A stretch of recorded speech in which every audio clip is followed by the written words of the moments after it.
I watched my children laugh their way toward the elevators, without a single glance back. Their voices bounced off the marble light and careless, as if I were invisible. An hour earlier I had caught Kelly lean toward Brooke and whisper, almost gleefully, "Finally, no baggage." They didn't know I heard. Or maybe they didn't care. That word, baggage, lodged in me like a nail hammered deep into wood. I stood there with my suitcase handle in my palm, my skin suddenly hot, my heart pounding. For 66 years I had carried everything for this family. Meals, debts, secrets, favors, and now I was reduced to luggage. A burden. Something to be wheeled around, hidden in corners, left behind when convenient. But 3 weeks earlier I had been given a different word. A brighter one. Family. It was a Tuesday when the phone rang. The house was quiet as always. It's been that way since Robert died 4 years ago, leaving me in this little clapboard house filled with echoes and silence.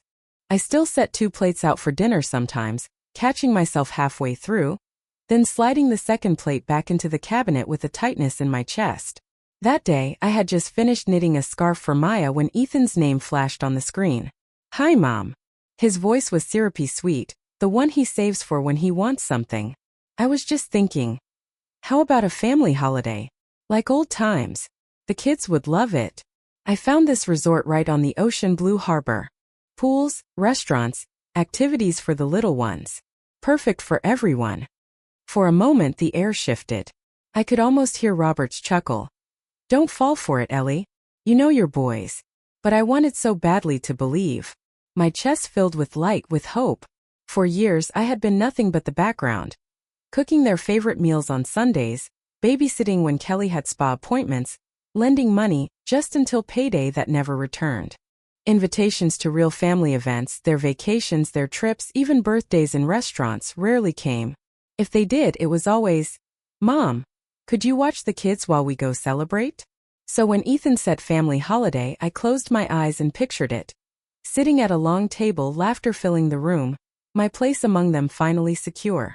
No dishes, no kitchen, no being left behind. Then came his addendum, slipped in like a splinter. "There's just one catch, only one person can book. Could you handle it? We'll pay you back later." Always later. Always me. I hesitated. I heard Robert's voice again in my head, steady and cautious. "They've leaned on you enough, Ellie.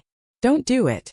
But then came Ethan's coaxing tone, the same one he used when he was 16 and wanted money for a new guitar. "It would mean the world, Mom. We'll all be together. You'll love it." And I caved, like I always did. That evening, I dialed the Blue Harbor Resort in Seabrook. My hand shook as I held the phone. 5 family suites, I said, trying to sound casual. 12 people, January 2nd through 9th. The clerk typed quickly. "Yes, ma'am, we can accommodate that. The total will be $4,200. The number slammed into me. $4,200. My breath caught in my throat. I thought of my checking account, of the tiny nest egg Robert and I had built, already drained by years of helping Ethan and Lucas with their emergencies. I thought of the heating bill waiting on the kitchen counter, of the creak in the roof that I still hadn't called anyone about because I was afraid of the cost. But in that moment, all I could see was the dream. My grandchildren's laughter carried by sea breeze, family dinners where I wasn't just the cook, photos where I wasn't the one behind the camera. For once being included. "Yes," I whispered. "Book it." "Wonderful," the clerk replied cheerfully. "All we need is a deposit, 50%, that's $2,100 today. Balance due before arrival." I repeated the numbers in my head, $2,100 now, $2,100 later. My knees felt weak, but my lips moved on their own. "Yes. Charge it." When I hung up, I sat at the kitchen table staring at my hands. They looked old under the yellow light, wrinkled, veined, the nails chipped from scrubbing pans. These hands had held my sons when they were babies, had packed their school lunches, had stitched their clothes when money was tight. These same hands now typed my credit card number into the phone, signing away what little security I had left for the promise of 1 week of belonging. I told myself it was worth it, that maybe this time they meant it. Maybe this time they wanted me there not as a helper, but as family. That night I couldn't sleep. I walked through the quiet house, touching the framed photos, Ethan in his baseball uniform, Lucas at graduation, Robert smiling with his arm around me at our 25th anniversary. I whispered to Robert's picture. Maybe this will bring us all back together. My voice cracked. Maybe this will be my chance. But in the dark, another thought gnawed at me. What if it wasn't? The next morning, Ethan called again. So, did you get it booked? His voice was casual, almost distracted. Yes, I said softly. Everything's confirmed. Perfect, Mom. You're the best. I'll tell Lucas. Don't worry about anything. What matters is we'll all be together. He hung up before I could mention the deposit. He didn't ask. He never asked. I sat there with the silent phone in my hand, the same emptiness settling in my chest that I had felt 100 times before. But still, a stubborn hope clung to me. It will be different this time. It has to be. I made myself busy as widows do. I baked pies for the church fundraiser. I hemmed pants for a neighbor's grandson. I tightened the thermostat to save on heat. Wrapped myself in an old quilt instead of turning it up. Every small sacrifice felt like an investment toward January, the week I would finally be part of them. Some nights I lay awake, picturing it in detail. Walking into the lobby of Blue Harbor, the children running toward me, Kelly smiling warmly, Ethan putting his arm around my shoulders. My imagination painted over years of cold shoulders and clipped words. I built a fantasy where love could be bought for $4,200. And now, standing in that glittering lobby weeks later, hearing Kelly's whisper, "Finally, no baggage," I realized how fragile that fantasy had been all along. The clerk's voice still rang in my ears. 50% deposit, $2,100 today. That night, I sat at my kitchen table with the lights dimmed, the house too quiet. My checkbook lay open in front of me, numbers scrawled on the page like silent accusations. I counted everything I had, $60 in cash tucked into a flour tin, a tiny bit of savings in the bank that I had been hoarding for emergencies, and my wedding ring with its modest diamond. 40 years of marriage reduced to a piece of jewelry I rarely took off. I twisted the ring on my finger and stared at it. Robert had given it to me on a rainy Sunday morning, slipping it on my hand while whispering, "This isn't much, but it's forever." Forever. I had believed that once. But forever had ended 4 years ago when he collapsed in the garden, leaving me with bills, silence, and 2 grown sons who saw me more as a resource than as their mother. The next morning, I walked to Mr. Harris's pawn shop. The bell above the door gave its tired little jingle, and the smell of metal and dust filled my nose. Mr. Harris had known Robert. He looked at me with weary eyes when I slid the ring across the counter.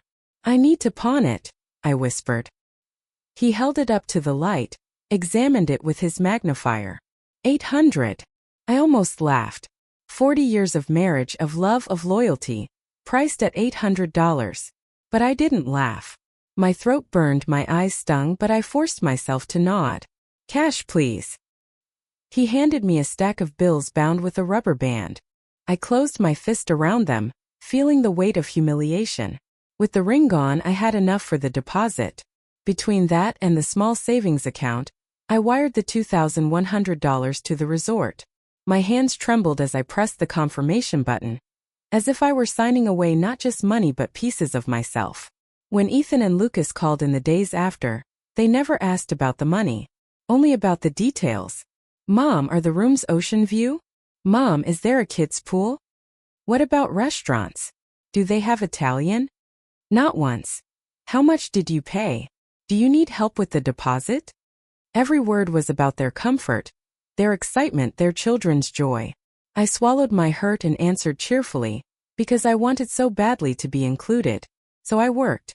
I baked pies on Sundays and sold them at the town square for $5 each, smiling at strangers while my fingers cramped from rolling dough. I took in sewing jobs, patching old jackets, hemming dresses by the weak light of a lamp until midnight. I kept the heat low, wrapping myself in blankets instead of turning up the thermostat, shivering through December nights. I skipped meat, ate potatoes and beans, and told myself it was healthier anyway. I walked everywhere instead of taking the bus, telling neighbors it was good exercise. All of it, every small sacrifice, was for 1 week. 1 week where I believed I would belong. Sometimes, late at night, I would open the pawn ticket from Mr. Harris and stare at the date. I told myself I would buy back the ring after the trip. That I would hold it again, press it to my lips, whisper Robert's name. But part of me knew I had already traded that piece of him for a dream that might not even exist. The weeks crawled by. Ethan texted occasionally. Photos of the kids. Messages about how excited they were for the beach. Lucas called once, his voice hurried. Hey Mom, thanks again for booking everything. You're amazing. We'll pay you back after the holidays, okay? His tone was so casual, as if $4,200 were pocket change, as if I hadn't sold my ring and skipped meals to make it happen. I didn't argue. I never did. Finally, the balance was due. I stood in line at the bank, my credit card clutched so tightly in my hand my knuckles were white.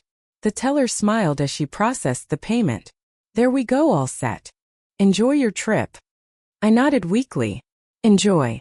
That was the word she used, as if enjoyment were guaranteed once the bill was paid. As if money could buy a place at the table.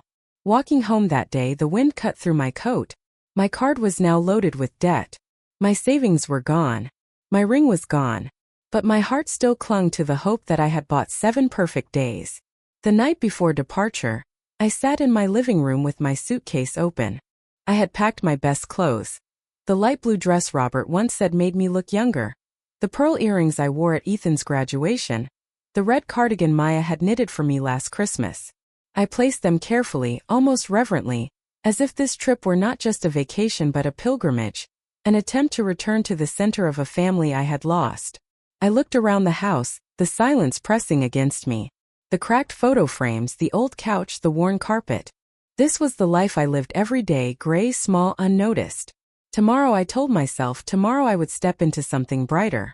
Debt, yes. No ring, yes. But I believed I had bought myself a place among them. 7 days where I wouldn't be the invisible widow in the kitchen. 7 days where maybe, just maybe, they would look at me not as baggage, not as a wallet, but as their mother. The morning of departure arrived gray and brittle. The kind of winter light that makes everything look fragile. I woke before dawn, too restless to sleep, and brewed coffee in the quiet kitchen. My suitcase stood by the door like a faithful companion. I had polished my shoes, ironed my light blue dress, the one Robert once said made my eyes look like the summer sky, and packed everything with the precision of someone preparing for a sacred journey. When Ethan called to say they'd pick me up, his voice was hurried, distracted. We're running late, Mom. Just be ready at the station, okay? It'll be easier. Shouldn't we go together? I asked, my voice small. It's just simpler this way. Less chaos with the kids. See you there. And he hung up. I stood with the phone still pressed to my ear, staring at the empty chair across from me. Robert's chair. For a moment I imagined him sitting there, shaking his head. They can't even pick you up, Ellie? After all you've done? But I swallowed the thought. I told myself not to be so sensitive. Maybe it really was easier. Maybe it wasn't meant as rejection. I took a taxi to the station, clutching my purse against my chest like armor. When I arrived, I saw them immediately. Ethan and Lucas, their wives Kelly and Brooke, the children bouncing with excitement. I waved. No one waved back. Mom, you made it, Ethan said briskly when I walked over. He didn't hug me. Kelly's eyes flicked over my suitcase. We'll put that in the baggage car, she said, as though the suitcase itself were offensive. On the platform, the children laughed and tugged at their parents' hands, too full of energy to notice me. I stood slightly apart, smiling faintly, clutching my ticket. When the train roared in, everyone scrambled. Kelly barked instructions, Brooke herded her boys, Ethan and Lucas hauled bags. Mom, you'll sit here by the window, Ethan said, guiding me to a seat near the back. He deposited me like a parcel, then moved up several rows to sit with Kelly and the kids. I sat alone, the hum of voices swirling around me, the laughter of my grandchildren carried down the aisle but never reaching my ears. I watched the countryside blur past the window as the train pulled out. Fields silvered with frost, clusters of trees stark against the pale sky. The rhythm of the train should have been soothing, but all I felt was the ache of separation. Hours passed. I tried to catch snippets of conversation, but their voices were too far away. Once Maya, my granddaughter, came to sit with me. She leaned her head on my shoulder, her dark curls tickling my cheek. Grandma, are you excited? She whispered. Yes, sweetheart, I said, hugging her close. more than anything. But then Kelly called sharply from the other end, and Maya was gone again, running back to her mother. I was alone. At the small seaside station, the air smelled of salt and coffee, a tang that should have awakened joy. The children shrieked with delight, running to the edge of the platform to glimpse the ocean. My heart lifted. This was the moment I had pictured in my mind through all the cold nights. The pies baked, the ring pond. But it soured quickly. "Mom, wait here with the bags," Ethan said, barely pausing to look at me. "We'll go check in first." Before I could answer, they were gone. Ethan and Lucas, Kelly and Brooke, pulling the children along, their laughter trailing behind them like ribbons in the wind. So I waited. The clock on the station wall ticked, each minute stretching into an hour. I stood with my suitcase, my back aching, my throat dry. Travelers came and went. Families hugging, couples taking photos, people moving with purpose. I stood still, invisible, a woman waiting to be claimed. 40 minutes passed before anyone returned. And it wasn't my sons, not the daughters-in-law, not even a polite hotel clerk. It was Maya. She came running, her little coat unbuttoned, her breath coming fast. She threw her arms around my waist and pressed her face into my dress. "Grandma," she whispered fiercely, "I'm staying with you." I looked down at her, startled. "Why, sweetheart?" Her big eyes lifted to mine, worried and earnest. "Because they forgot you. Because it's not fair." My throat tightened. I kissed her hair. "Thank you," I whispered. "Thank you for remembering me." Together we walked to the hotel. The blue harbor rose like a glittering palace against the gray sky. All marble and glass, palms swaying in the courtyard, the winter winds bit at our cheeks. Inside, the lobby gleamed, white stone floors, golden chandeliers, the soft rush of waves outside the windows. I stepped to the reception desk, Maya clutching my hand. "Reservation under Eleanor Price," I said, my voice steadier than I felt. The clerk smiled. "Yes, ma'am, 5 family suites. All booked under your name." He began explaining dining options, spa packages, children's activities. I listened, though my ears buzzed. My name. My booking. My responsibility. Every detail tied to me. I glanced around the lobby. My sons and their wives were nowhere in sight. Already upstairs, already unpacking. Already living the vacation I had paid for. Only Maya remained by my side, her small fingers entwined with mine.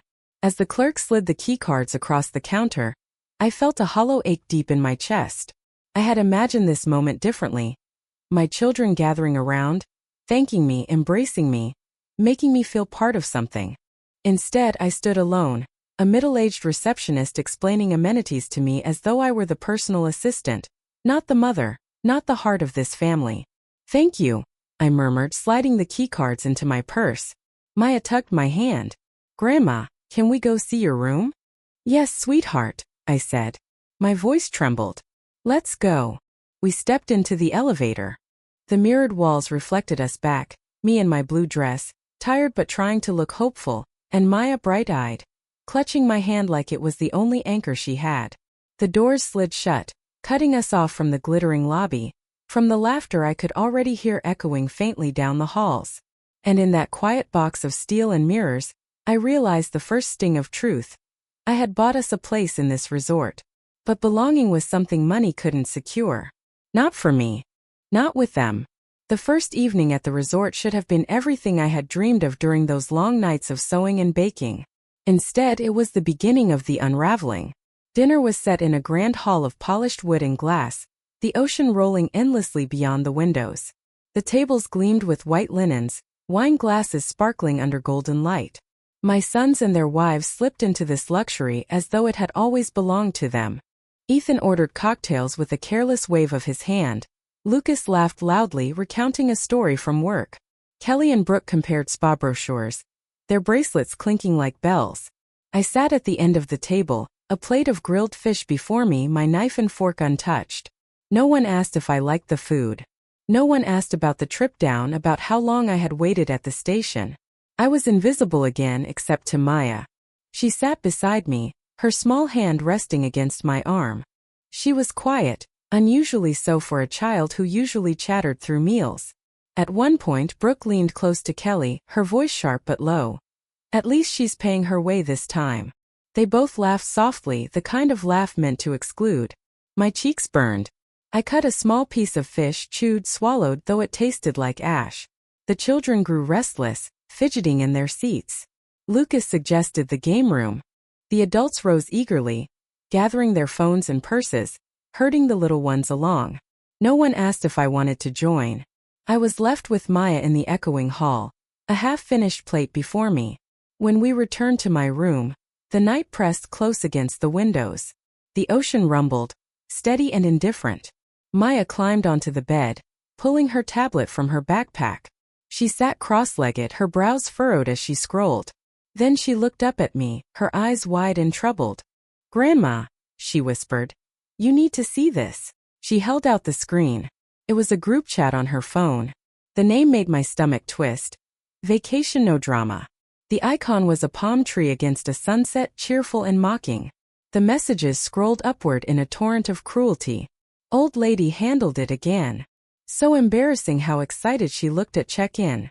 She can sit in her room while we enjoy ourselves. I felt the blood drain from my face. My eyes blurred, but I forced myself to keep reading. The words sliced deeper than any knife. This wasn't careless neglect, wasn't thoughtlessness. It was deliberate, planned. Then came the worst part. Their scheme laid bare in cold text. Make sure she can transfer the rooms. Once we have the keys, she's out of the picture. End of trip, we say billing error, dispute charges. She'll be stuck with it. I stared at the screen, unable to breathe. My pies in the town square, the freezing nights under thin blankets, the meatless meals, the pawned wedding ring. Every sacrifice I had made was to be erased, dismissed as nothing. They hadn't just used me. They had laughed about it, coordinated it, ensured I would not only pay but carry the shame of their trick. Maya's small voice cut through the roaring in my ears. "Grandma, I'm sorry. I wasn't supposed to see it." Dad left his phone on the table and I just wanted to know why everyone was acting weird. I pulled her close, pressing my cheek against her hair. My chest shook but no tears came. The well inside me had dried. Something harder rose instead. A clarity I hadn't felt in years. The reservation was in my name. My name. My risk. My leverage. "Thank you, sweetheart," I whispered into her curls. "Thank you for showing me." She looked up at me, frightened. "What are you going to do?" I met her gaze in the reflection of the darkened window. My face looked older, lined with years of giving and waiting. But in my eyes I saw something new. A steel that had been buried under decades of sacrifice. "I'm going to act," I said. For hours after she fell asleep, I sat at the small desk in the corner of the room, the glow of the bedside lamp sharp against the darkness. I read the chat again and again until the words etched themselves into my mind. The betrayal replayed like a film. Kelly's whisper at the station, Brooke's smirk at dinner, Ethan's cheerful voice on the phone, Lucas's empty promise to pay me back later. The puzzle was complete now. Every slight, every omission, every careless laugh had led to this. An orchestrated effort to make me the fool. But I would not play the fool again. I pulled out a notepad from my purse and began to write. Names, dates, amounts. The deposit from my savings, the pawn ticket for the ring, the balance charged to my card. Every sacrifice had a number, and I listed them like evidence in a trial. Because that's what this was. A trial of my worth in their eyes. And I was done letting them write the verdict. Outside, the waves struck the shore again and again, relentless, unyielding. I listened to their rhythm, and for the first time in years, I felt the same inside, relentless. By the time dawn brushed the horizon, my course was set. I would not be silent baggage. I would not be their invisible servant. They had mistaken my love for weakness. They had forgotten that everything, every sweet, every key, every charge was tied to me. They thought they could erase me. Instead, I would remind them that I was the foundation beneath their holiday. And when I shifted, everything would collapse. The morning after Maya showed me the chat, I woke with a heaviness in my chest, but also with a strange kind of calm. The truth had burned away my illusions. My children were not simply thoughtless. They were predators, circling me with smiles while planning to strip me bare. That realization cut deeper than anything else, but it also freed me. For years I had lived in fear of losing their love. Now I knew there was no love to lose. Only dependency. Only entitlement. So I began to plan. The first call I made was to the bank.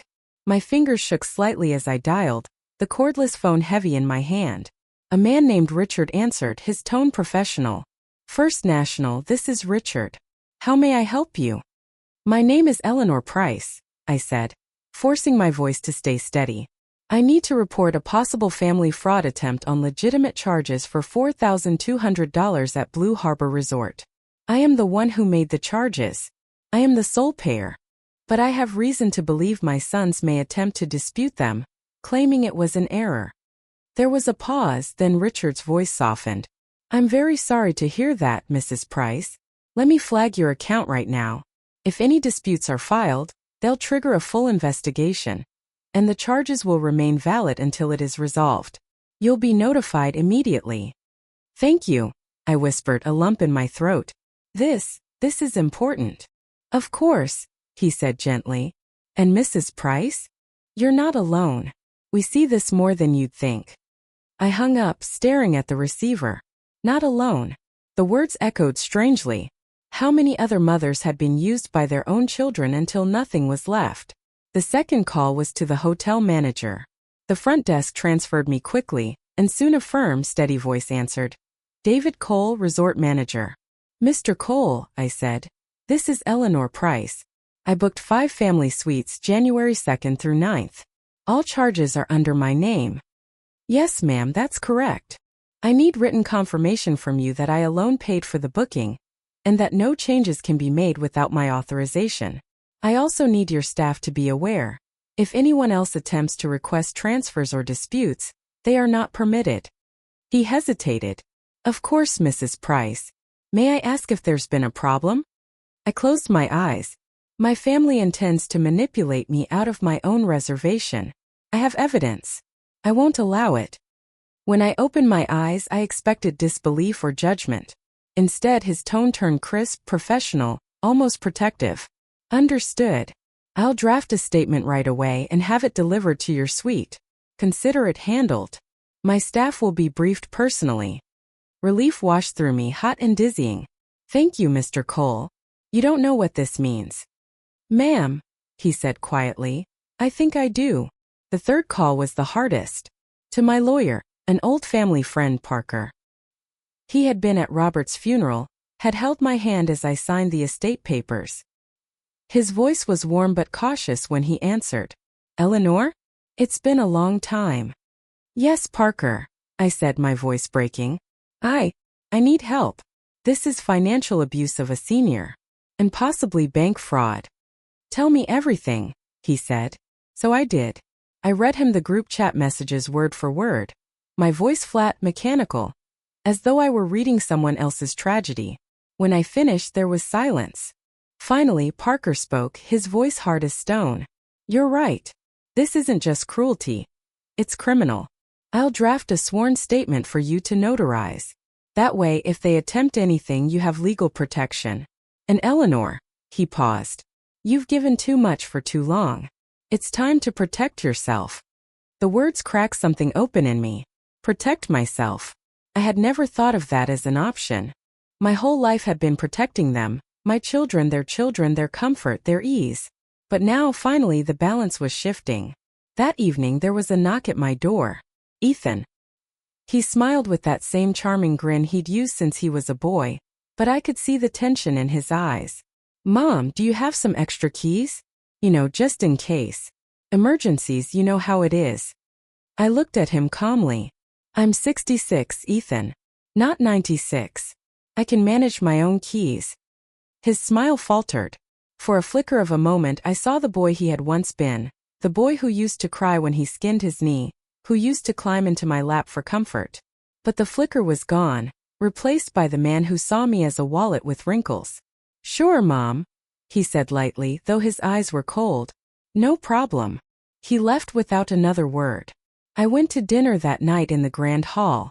The children laughed, the adults ordered cocktails, the chandeliers sparkled. I sat quietly, my hands folded in my lap, my eyes steady. To them nothing had changed. But inside me everything had. Because for the first time in years I wasn't reacting. I was acting. I had called the bank. I had secured the hotel. I had the lawyer's affidavit. The pieces were moving, and for once I was the one moving them. The wine glasses clinked, Kelly's laughter rang too loud, Lucas boasted about work. But I barely heard. I sat there with my quiet dignity, no longer the invisible servant. They thought I was the same old mother, silent, pliant, willing. But I was no longer the same woman. And they had no idea what was coming. The night air in Seabrook carried the scent of salt and faint jasmine from the hotel gardens. But inside my suite the atmosphere was heavy, tight, coiled like a spring. I had returned from dinner with Maya, my mind steady but alert, every nerve sharpened by the knowledge of what they planned. By 10 o'clock, I had almost convinced myself the evening would pass quietly. I brushed Maya's hair, tucked her into bed, and sat by the window with a notebook writing figures, every dollar I had sacrificed, every humiliation I had swallowed. I didn't want to forget, not one detail, not one wound. Then came the pounding. The door swung open before I could rise. Ethan and Kelly striding in as if it were their right, Lucas and Brooke behind them with the children in tow. Their voices filled the room, too loud, too certain. Kelly tossed her scarf on the chair. "We'll sort it out tomorrow. For now this suite makes more sense for all of us. The kids can spread out, and you won't mind a smaller room, right?" She didn't wait for an answer. The children spilled onto the beds.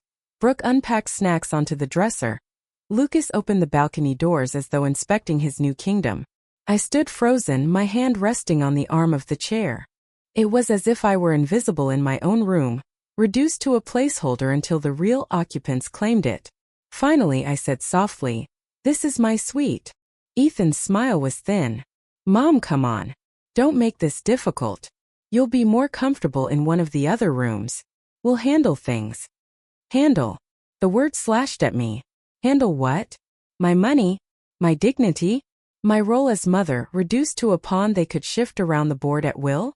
I felt Maya's small hand clutch mine from behind. "Grandma's room," she whispered fiercely. Her loyalty was a blade of light in the darkness. But the adults ignored her. They had already decided. I was baggage. Disposable. At midnight, when the suite was loud with the snoring of children and the low murmurs of my sons and their wives, I quietly slipped out. I wore my cardigan against the chill, my steps sure, my heart steady. The lobby at that hour was hushed, the marble gleaming under soft lights. Behind the desk, the night clerk straightened when he saw me. "Mrs. Price." "Yes," I said. "I need to see Mr. Cole." Moments later, the manager appeared, his tie loosened, eyes sharp even in the small hours. Beside him stood a notary the hotel had called in at my lawyer's request. "Mrs. Price," Cole said gravely, "we're ready." I sat at the polished desk, the affidavit Parker had sent before me. My hand didn't tremble as I signed, my name looping across the page like a Declaration of Independence. The notary stamped it, the sound loud in the quiet lobby. "This affidavit," Cole said, "gives you absolute control. No one can alter reservations, move rooms, or dispute charges without your authorization. My staff has been briefed. Security will enforce it." "Good," I said. My voice surprised me with its firmness. "Then here are my instructions. At 5:30 tomorrow morning, deactivate the cards for 4 suites. Theirs. At 6 o'clock, notify the guests they must vacate. At 7 o'clock, have a taxi waiting for 2. Cole studied me. "You're certain?" I looked at him steadily. "I am. They left me standing at the station like baggage. Now I'll remind them who carries the weight." He nodded once. "Staff will be polite but firm." "Thank you." But I wasn't finished. Reassign the spa packages to my account. And book 2 places at a small boutique hotel nearby, under my maiden name. Just in case. His brow lifted slightly, but he didn't question me. "Consider it done." As I left the desk, the marble floor gleaming beneath my feet, I felt taller than I had in years. The weight I carried was no longer theirs to dump on me. It was mine to wield. When I returned to the suite, the scene was almost comical. Kelly sprawled across the bed, Brooke's makeup bag spilling across the desk, Ethan's shoes abandoned in the corner. They looked so certain, so entitled, as though the world itself had bent to their convenience. But the clock ticked on, indifferent. I lay beside Maya, her breath soft against my shoulder. I stared into the dark, listening to the ocean crash against the shore. And I felt, for the first time in decades, the quiet pulse of power. They thought I was weak. They thought my love was a leash. But tomorrow they would learn. A leash can be cut. The hours before dawn stretched like a taut string. I barely slept, lying on my side with Maya curled against me. Her small breath steady, her trust absolute. Outside the balcony doors, the sea rolled endlessly, dark and unknowable. Each wave seemed to whisper the same thing, wait. At 5:20, I slipped quietly from the bed and pulled the curtains aside. The horizon glowed faintly, a bruise-colored line where night began to yield. My heart thudded in time with the ocean's rhythm. In 10 minutes, everything would shift. I dressed simply, dark slacks, a cream blouse, my red cardigan pulled close. No jewelry, no ring. I had pawned that long ago. But I pinned my hair neatly, smoothed the wrinkles from my sleeves. If they were going to face me, I wanted no trace of the shabby, invisible widow they thought I was. At 5:30 sharp, somewhere in the quiet halls, invisible signals moved through the hotel system. For suites went dark. The keycards in Lucas's wallet, in Kelly's purse, in Ethan's back pocket, all of them died silently. I sat at the small table, poured a cup of black coffee from the carafe I had ordered the night before, and waited. At 5:47, the first voice broke the stillness. A shriek from down the hall, sharp and angry. Brooke. What the hell? My card isn't working. Her footsteps thudded against the carpet. At 5:50 more voices joined, raised and frantic. Doors slamming, keycards swiping again and again with no result. A child began to cry. By 5:55, the entire corridor buzzed with agitation. Ethan's voice rose above the others, tense and clipped. Just go to reception. It's a glitch. But the system did not glitch. It obeyed me. I sipped my coffee slowly, letting the bitterness fill my mouth. For once, the bitterness was not mine to swallow alone. At 6 o'clock, I heard the elevator ding and the shuffle of hurried steps. I pictured them all crowding into the lobby, their voices rising in indignation. I didn't have to imagine long. My phone buzzed on the table, Ethan calling. I let it ring. Again Lucas. Again Kelly. The screen lit up with their names, one after another, frantic, demanding. I placed the phone face down and listened instead to the muffled chaos below. At 6:10 the lobby grew louder. Through the window I could see their figures pacing across the polished marble, gesturing wildly at the front desk clerk. His posture was calm, professional, repeating the words I had written into my instructions. The reservation holder made changes. By 6:20, David Cole himself appeared, the manager, flanked by 2 staff and a security officer in a pressed navy jacket. I leaned closer to the glass, my breath fogging the window. Ethan's face was pale with fury, Lucas's jaw tight. Kelly clutching her phone as though dialing faster might reverse reality. Brooke's eyes darted around, already glossy with fear. Then David spoke, his expression firm. Though I could not hear his words from this distance, I knew what he was saying. You have until 7 o'clock to clear out. Your luggage is packed. The children stood near the couches, confused, their small backpacks at their feet. One little boy began to cry again, pulling at Brooke's sleeve. The sound reached even through the glass. I closed my eyes briefly. They were innocent in this. My grandchildren did not plot in group chats. They did not whisper baggage. They simply followed where they were led. But their parents, my sons, their wives, now faced what they had earned. I drained the last of my coffee and set the cup gently onto the saucer. Then I stood. For the first time in years I stood tall, shoulders straight, no weight bowing me down. My money had once been their leash. Today it was my knife cutting free. At 6:35 Maya stirred in the bed. She rubbed her eyes, blinking at me. Grandma?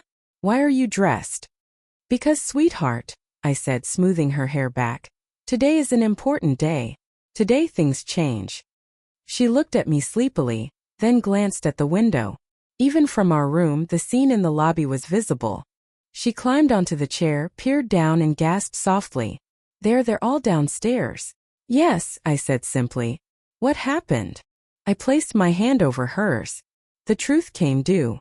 She nodded slowly, as though she understood more than her years should allow.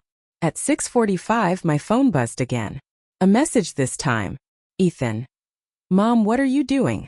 Fix this. The kids are scared. I didn't reply. At 6:50 Lucas tried. You don't understand how hotels work. Just tell them it's a mistake. We'll handle the bill later. Later. Always later. I deleted the message without reading further. At 7 o'clock, right on schedule, the taxi pulled up outside the hotel doors. David Cole turned to my family, gestured toward the exit. Staff carried their luggage neatly packed, wheeled it to the curb. The sight was surreal. Suitcases lined in a row like evidence, as though the hotel itself had declared them guilty. From my vantage point, I saw their faces clearly now in the rising sunlight. Ethan's shock had hardened into rage. Lucas's expression flickered between anger and disbelief. Kelly's lips were pinched thin, her phone clutched white-knuckled in her hand. Brooke's face was pale, her eyes wide. But it was the fear that struck me most. Fear that the scaffolding of entitlement they had built their lives on had finally cracked. At 7:05, Ethan called again. I let it ring until it fell silent. Maya tugged my sleeve. Grandma, aren't you going down? I smiled faintly. Not yet. Let them stew. Instead, I walked into the small cafe by the lobby, ordered another black coffee, and sat at a corner table where I could see everything through the glass. The air smelled of pastries and roasted beans, warm and alive. I cradled the cup between my hands, watching my children outside. Arguing, pacing, pleading with staff who only repeated the same calm words. The reservation holder made changes. The sunlight grew brighter, casting long shadows across the pavement. And for the first time in years, I felt no shadow over me. I was free. Their faces at sunrise, shock, fury, fear, were worth more than every pie I had baked, every freezing night, every dollar I had squeezed from my shrinking life. Because in that moment I saw the truth made visible. They had no power over me. None. Only Maya remained by my side, her small hand in mine, her loyalty pure. The rest were left in the cold light of dawn, exposed. The pounding on my door began before 8 o'clock. First sharp, insistent knocks, then fists striking with the desperation of people who had lost more than a room. They had lost control. I let them pound. I wanted them to feel the silence on the other side. The same silence I had endured for years when my calls went unanswered, when my offers of Sunday dinner were brushed aside, when my presence was treated like an inconvenience. Now it was their turn to be kept waiting. Finally, I rose from the chair, smoothed my cardigan, and opened the door. They stormed in, Ethan, Lucas, Kelly, and Brooke. Their faces were masks of panic, anger, and disbelief. The children had been left elsewhere, perhaps with a sitter, perhaps in the lobby. I didn't care. This was not a scene for innocent eyes. You can't do this, Ethan shouted, his voice cracking with the weight of his fury. We're family. I closed the door calmly behind them, locking it with a click. Family. I repeated, my tone steady. Who left me standing at the station like luggage? Who called me baggage? Kelly flinched. You weren't supposed to hear that, she muttered, folding her arms across her chest. But I did, I said. I walked to the desk, picked up Maya's phone and held it up. The group chat glowed on the screen. And I saw this. Every word. Every plan. The color drained from Lucas's face. That's private, he stammered. So was my trust, I replied coldly. You took that from me without hesitation. The room went still. Then Brooke tried to speak, her voice brittle. You're overreacting. We were just venting. Joking.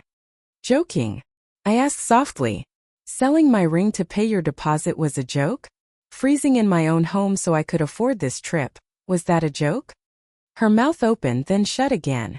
I laid the phone on the desk, the chat still visible like evidence in a courtroom.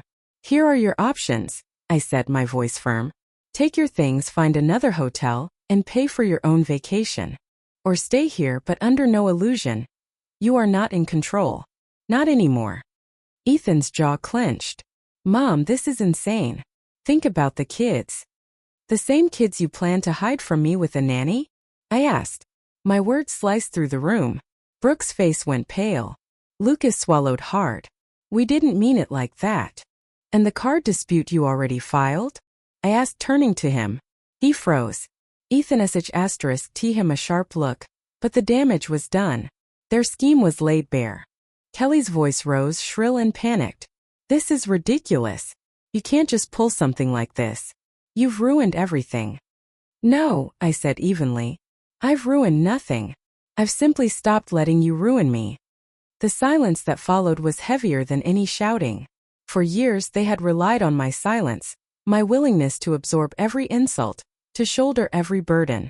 But now, faced with a woman who no longer bent, they had no script to follow.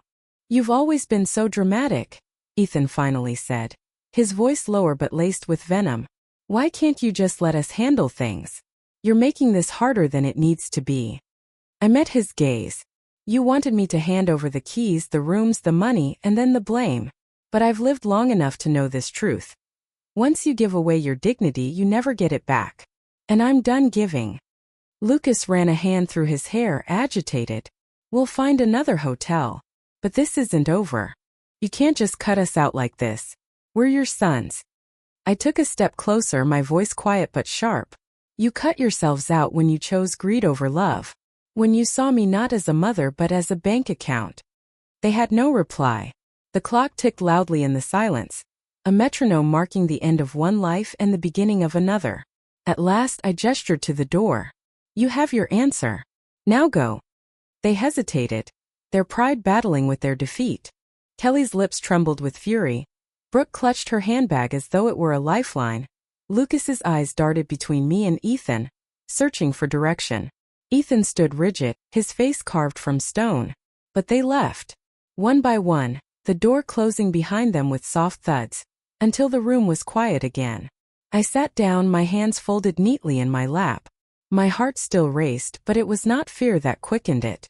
It was clarity. For the first time, the balance of power had shifted. They had stormed in expecting the same old mother.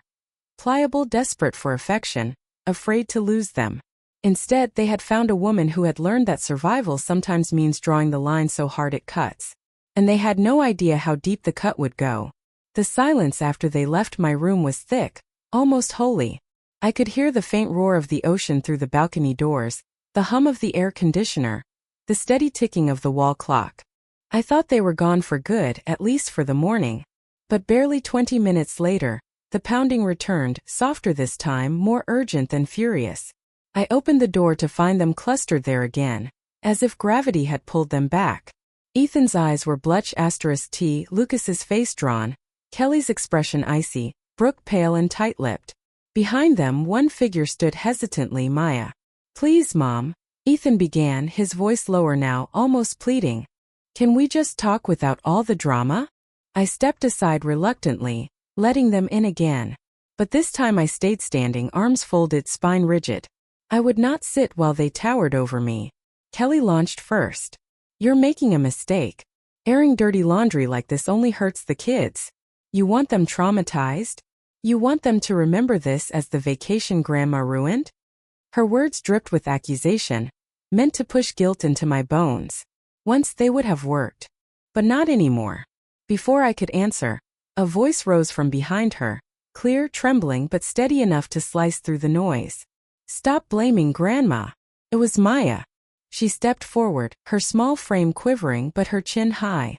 She looked at her parents, at her uncle, at the women who had treated me like an errand girl, and she spoke with the authority of truth. Dad, I saw everything, she said, holding up her phone. The chat. The jokes. The plan to make her pay for everything and then dump her with the bill. You can't lie about it. I read it with my own eyes. The room went still. Ethan opened his mouth, but she cut him off. And don't tell me it was a joke. I saw how you all laughed about leaving her at the station. I saw how you said she was baggage. Brooke's face flushed crimson. Maya, you don't understand. No, you don't understand. Maya snapped. Her voice cracked, but she didn't back down. Grandma sold Grandpa's ring for this trip. Did any of you even ask how she managed the money? Did any of you care? Her words struck like lightning. Ethan sat heavily in a chair, his face in his hands. Lucas stared at the carpet as if he could sink into it. Kelly folded her arms tighter, her mouth pinched, but even she had no quick retort. Maya turned to me then, her eyes shining with tears. You don't have to explain, Grandma. I know what you did for us. I saw the way you ate soup when you could have had meat. I saw you wear the same shoes every winter. And I saw the ticket from the pawn shop in your purse. My throat closed. I hadn't realized she had noticed all those little things, the sacrifices I had tried to hide. Children see more than we think. Maya, Ethan said sharply, standing. That's enough. No, Dad, she said firmly. You've had enough. Enough chances. Enough of Grandma's money. Enough of treating her like she doesn't matter. Lucas looked sick, his lips pressed into a thin line. We didn't mean for it to go this far, he muttered. But you did, I said softly, finding my voice again. You went this far willingly. You thought I would never fight back. You thought love meant I would let you carve me into nothing. Kelly's eyes narrowed. We'll leave, but don't think this is over. You've humiliated us. People are already whispering in the lobby. This is not an ending. It's just more of the same. Her voice was venom, but my reply was calm. You're right, it's not an ending. It's the beginning of me. And the end of your easy living off my back. A knock interrupted us. David Cole, the manager, appeared at the door with his clipboard and his cool professionalism. Mrs. Price, the taxi you requested is ready. Bags are downstairs. Kelly spun toward him, furious. She can't just take our daughter. David looked at her with quiet firmness. No one is being taken. Guests are free to make their own choices. All eyes turned to Maya. Her small shoulders squared, her voice steady. I'm going with Grandma. For a few days. Then I'll decide. The air crackled with shock. Brooke gasped. Kelly's face twisted. Ethan's jaw dropped. But Maya stood tall, her hand slipping into mine. This isn't about sides, she continued. This is about respect. And you don't have any for her. Not one bit. Lucas finally broke. His voice was hoarse. She's just angry. She doesn't mean it. But Maya did not waver. She lifted her chin. Yes, I do. The line was drawn. Not by me this time, but by a child who saw more clearly than any adult in the room. I squeezed her hand, my heart aching and swelling all at once. The betrayal of my children was a wound that might never close. But Maya's voice, her fierce, unshakable truth, was a balm I hadn't expected. You always taught me to tell the truth, Grandma, she whispered. So I did. For once I had nothing to add. The truth had already been spoken. And in that silence they all knew. The girl had chosen. The elevator doors glowed softly in the morning light. The lobby a stage of chaos behind me. My suitcase stood ready, Maya's hand wrapped firmly in mine. For a long time I simply stood there, feeling the weight of decades press against me. The decades of silence, of sacrifice, of hoping love would come if I just gave enough. Mom, wait. Ethan's voice cut through the noise. He pushed through the crowd of luggage and hotel staff, his face pale, his tie askew. His eyes darted from me to the elevator as though the closing of those doors would sever him forever. If we leave like this, he said, breathless, nothing will ever be the same. I turned slowly, my suitcase handle firm in my grip. It already isn't, I replied. My voice carried across the marble floor, steadier than I thought possible. You made sure of that. Lucas stepped forward, his hand raised in a placating gesture. Please, Mom, don't do this in front of everyone. We can talk. We can explain. I laughed softly, bitterly. Explain? What's left to explain? I saw your words. I saw your plan. You wanted to erase me with the swipe of a credit card. You wanted me to bankroll your holiday, then vanish under the weight of your lies. Kelly's lips pressed into a hard line. You're twisting everything. We were just trying to make the trip easier. Easier. I repeated, my voice sharp. For whom? For the ones who never lifted a hand to pay, never noticed when I went without heat, without food, without my wedding ring? Tell me, Kelly, what part of this was easier for me? Brooke shifted uncomfortably, her eyes glistening. The kids, they'll be hurt. I knelt then, right there in the middle of the polished floor, so I could look my youngest grandchildren in the eye. Their faces were confused, their little brows furrowed, their mouths trembling with questions too big for them. I love you, I said softly, touching each cheek with my hands. This isn't your fault. Someday when you're older we'll build the biggest sandcastles together. When your parents remember how to love properly. Until then, remember this. Love doesn't mean using someone. Love means respect. The children nodded uncertainly, tears gathering in their eyes. My heart broke for them, But I knew this wound wasn't mine to heal. I rose again, my knees stiff but my spine straight. Ethan reached for my arm, desperation leaking through his voice. Mom, please. Just give us another chance. I pulled back. I gave you 40 years of chances. Chances when you didn't pay me back. Chances when you mocked me behind my back. Chances when you turned every kindness into a debt I owed you. I am done giving chances. His mouth opened then closed again. For once he had no words. David Cole, the manager, approached quietly then. His presence was steady. His expression respectful. Mrs. Price, the taxi is waiting. Your bags are loaded. I nodded, my throat tight. Thank you, David. As I walked toward the glass doors, I could feel every eye on me. The staff, the guests, even strangers who had paused to watch the scene unfold. I did not hurry. I did not bow my head. I walked slowly, deliberately, as though each step was erasing the years of being overlooked. Behind me, Ethan called again, his voice breaking. Mom, if you leave, you'll regret it. I didn't turn. My words floated back over my shoulder, calm and final. The only regret I have is learning so late to put myself first. The taxi door opened with a soft click.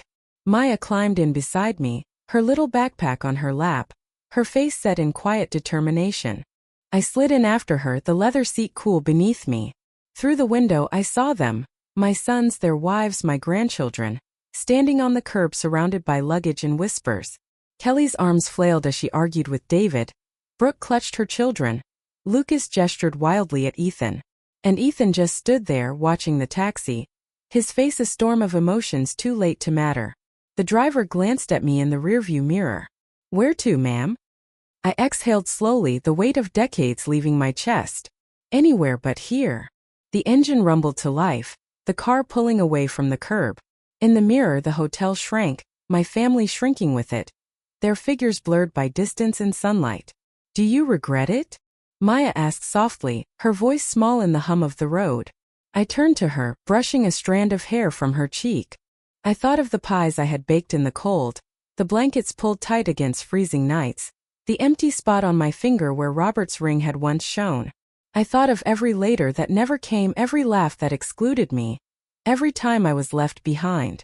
And I waited against this moment, this clear, fierce moment of choosing myself. No, sweetheart, I said, my voice steady. I only regret learning so late that survival sometimes means walking away. Maya leaned against me, her head on my shoulder. The road stretched ahead. The sea glittered to our right, endless and free. And for the first time in years I felt endless too. The taxi ride away from Blue Harbor was quiet except for the hum of the engine and the rush of the ocean beyond the road. Maya leaned against me, her small fingers tangled in mine, as if she feared I might vanish if she let go. I stared out at the water, the horizon stretching endlessly, the salt air seeping in through the cracked window. For the first time in years, I wasn't rushing toward duty or pulled back by guilt.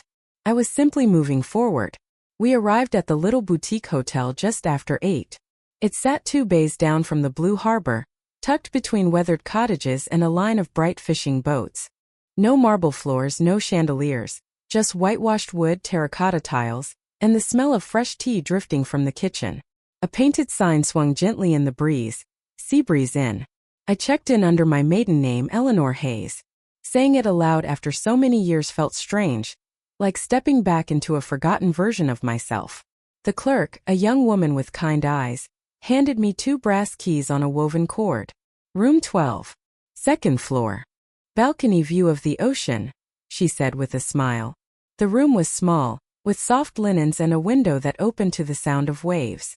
No grand lobby, no sprawling hallways, just peace. Maya dropped her backpack on the bed and pressed her face to the glass. Grandma, look. You can see the boats. Her excitement was a bomb. I set my suitcase down and joined her at the window. The sea stretched wide, the horizon glowing gold with the rising sun. Here there were no whispers of baggage, no secret group chats, no schemes. Just us. I brewed tea in the little kettle, poured it into chipped cups, and for the first time on this trip I exhaled without fear. Do you miss them already? Maya asked suddenly, her voice small. I thought carefully before answering. I miss who I thought they were. But I don't miss the way they treated me. She nodded, thoughtful, far too old for her age. The day unfolded gently. We walked along the shoreline, our feet sinking into the damp sand. Maya collected shells, holding each one up to the light like treasure. I let the water lap at my ankles cold and sharp, reminding me I was still alive. At noon we bought apple hand pies from a bakery stand near the pier. I laughed at the irony. After all the pies I had baked for others, here I was finally being served. The crust was flaky, the filling warm, and for once I tasted sweetness without bitterness. We sat on a weathered bench, eating and watching the gulls wheel above. Maya leaned against me. "Grandma, do you think they'll be mad forever?" "Maybe," I admitted. "But their anger isn't mine to carry anymore." Later, we built sandcastles near the water's edge. Maya insisted on digging the moat while I shaped the towers. Our hands grew gritty, our clothes damp, but we laughed, truly laughed, until my stomach hurt. Every shovel of sand felt like reclaiming something I'd lost. Joy not tied to sacrifice, love not measured in money. Back in our room that evening, I pulled out the papers Parker had sent. The notarized affidavit, the bank confirmation, the manager's statement from Blue Harbor. I spread them across the desk like an arsenal. If Ethan and Lucas tried to twist the story, if they filed disputes or claimed incompetence, I was ready. The bank had flagged my account. The hotel had paperwork proving I paid. The lawyer had my sworn statement. They could lie, they could rage, they could even try to smear my name. But the truth was mine, documented and sealed. Maya watched me carefully. "Are you scared?" she asked. "No," I said after a moment. "I've been scared for years. Now I'm prepared." That night, as we lay in twin beds side by side, I stared at the ceiling fan spinning lazily. The room smelled faintly of lavender from the sachets tucked into the pillows. I thought about the pawned ring, the debt on my card, the endless giving. And then I thought about today, the tea, the sandcastles, the laughter. I realized something then. The ring was gone, but I had gained something brighter. Boundaries. "Grandma." Maya's sleepy voice broke the silence. "Yes, sweetheart. I'm glad you didn't let them win." Tears pricked my eyes. "So am I." And with that, I drifted into sleep, not haunted by what I had lost but comforted by what I had reclaimed. News travels quickly in a hotel where the walls are made of marble, and the gossip echoes louder than footsteps. By the time Maya and I had finished our second day at the Seabreeze Inn, walking along the docks, eating soup served in chipped bowls, laughing about nothing in particular, I had already heard whispers from a guest who had also stayed at Blue Harbor. "They say a family was thrown out at sunrise," the woman confided over breakfast tea, her eyes wide with the thrill of scandal. "Suites deactivated. Children crying. Staff wheeling luggage out to the curb. Can you imagine?" I didn't answer. I only stirred my tea slowly, watching the steam curl upward like smoke from a smothered fire. Back at Blue Harbor, Ethan and Lucas were discovering the true bill of their choices. Not just the $4,200 in charges they had hoped to erase, but the stain of humiliation. I imagined the scene. My sons at the desk, their wives flanking them, their voices rising, demanding explanations. David Cole, patient and unyielding, showing them the affidavit, the signed documents, the record of my payments. Every word a nail in the coffin of their scheme. Guests whispered as they passed. "Isn't that the family who got locked out? Weren't they arguing with their mother?" The children, restless and confused, watched their parents flail against a truth they couldn't spin. They could rage. They could threaten. But the reservation was in my name, the debt in my name, the power in my name. And they had none. I pictured Kelly snapping at staff, her eyes flashing with the fury of a woman unaccustomed to losing. I pictured Brooke trying to soothe the children while whispering that this was all my fault. I pictured Ethan's jaw tight with the shame of being exposed, Lucas's face pale with the sick knowledge that their clever plan had collapsed. But I did not smile. There was no joy in imagining their downfall. Only a deep, weary clarity. Back at the Seabreeze, Maya and I made new routines. We woke early, walked barefoot along the tide line, then returned for warm rolls and jam served in the little dining room. In the afternoons, we read together on the balcony, she with her tablet, me with a worn paperback left behind by some other traveler. The evenings were quiet, filled with the sound of crickets and waves instead of accusations and demands. For the first time in years, I felt present in my own life. No scrambling to cover someone else's shortfall. No twisting myself into knots to earn a smile. Just breath, space, and the company of a child who chose me freely. On the third morning, as we sipped cocoa, Maya asked softly, "Do you think they'll ever say sorry?" I stared out at the sea, the gulls circling high above the waves. "They still have a choice," I said. "They can withdraw the dispute, apologize without conditions, and learn respect. Or they can keep fighting and lose me completely. But that choice isn't mine anymore. And that," I added, "is freedom." She nodded, but her eyes were troubled. "What if they never change?" I touched her hand. "Then I change. I already have." That evening I wrote a letter, not to send, not yet, but to keep as my final word if they ever dared to come crawling back. I will never again bankroll my own invisibility. Never again trade my dignity for a place at your table. If you want a mother, come with honesty. If you only want an account, look elsewhere. My love is not for sale and my silence is gone. I folded it neatly, tucked it into my journal and felt the weight lift. Days passed in peace.